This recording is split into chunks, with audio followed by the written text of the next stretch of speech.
Welcome to my channel.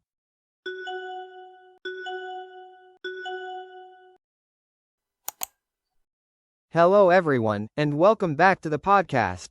I'm really happy you're here. Today, we're talking about something that almost everyone experiences, no matter their age, career, or background: self-doubt. Have you ever questioned your abilities before a big presentation? Or wondered if you were good enough to apply for a new job, start a business, or chase a dream? Maybe you've compared yourself to someone else and thought, "I'll never be as talented as they are." If you've ever felt that way, you're definitely not alone. To help us explore this topic, I'm joined by today's guest, Emma. Welcome to the show. Thank you so much. It's wonderful to be here. I think this is such an important topic because self-doubt is something we all face. Even people who seem confident on the outside have moments when they question themselves. I completely agree. That's actually something that surprises a lot of people. We often assume that successful people are confident all the time. But is that really true? Not at all. Confidence doesn't mean you never feel afraid. It simply means you choose to move forward despite your fears. If you listen to interviews with successful athletes, entrepreneurs, or public speakers, many of them admit they still experience doubt. The difference is that they don't let those doubts stop them. That's a powerful distinction. So maybe the goal isn't to eliminate self-doubt completely, but to stop allowing it to control our decisions. Exactly. Self-doubt becomes a problem only when we believe every negative thought that comes into our minds. Just because you think, "I'm not good enough," doesn't mean it's true. Our thoughts aren't always facts. Sometimes they're simply fears wearing the mask of truth. I really like that idea. I think many of us treat our inner voice as if it's always right, even when it's incredibly critical.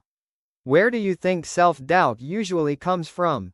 There are many reasons. Sometimes it comes from past failures.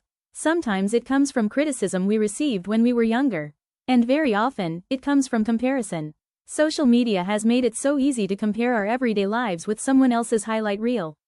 We see people celebrating promotions, traveling the world, or achieving incredible things, and we start wondering why our own lives don't look the same. That's so true. We rarely see the struggles behind those success stories. We see the finish line, but we don't see the years of hard work that came before it. Exactly. Comparison steals our confidence because it makes us forget our own journey. Instead of asking, "Why am I not like them?" try asking, "Am I growing compared to the person I was 6 months ago?"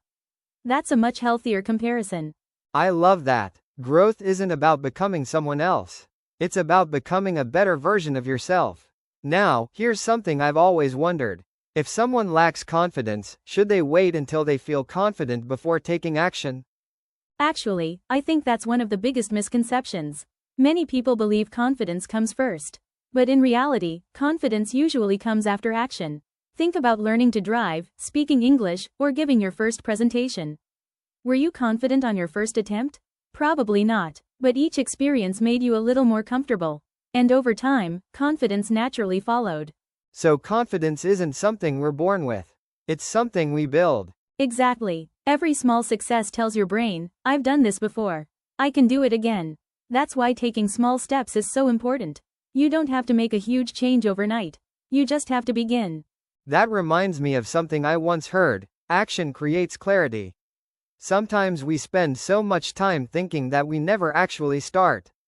I couldn't agree more. Perfectionism often hides behind self-doubt. People wait for the perfect plan, the perfect timing, the perfect opportunity. But perfection doesn't exist. If you keep waiting until you feel completely ready, you might spend your whole life waiting. That's such a valuable lesson. Another thing people struggle with is making mistakes. Many of us are afraid of failing because we think failure means we're not capable. How do you see it? I see failure differently. Failure isn't proof that you're incapable. It's proof that you're trying. Every successful person has failed more times than most people realize. The difference is that they didn't allow failure to define them.